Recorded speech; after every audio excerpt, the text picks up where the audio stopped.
Israel kini menerima ganjaran akibat ulahnya yang sewenang-wenang membantai rakyat sipil Gaza.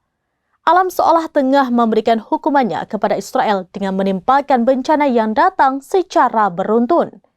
Dimulai dari kebakaran hutan sejak 23 April pekan lalu, diperparah badai pasir ekstrim pada Rabu 30 April. Kebakaran hutan di Israel mulanya hanya berdampak pada dua kota, yakni Estanol dan Mesilah Zion.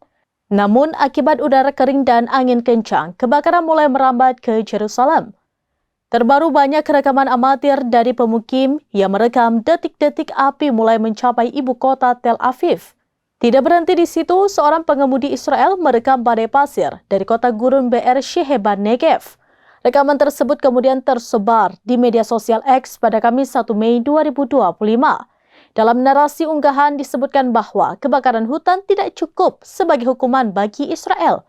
Maka Tuhan juga datangkan badai pasir besar sebagai bukti keagungannya.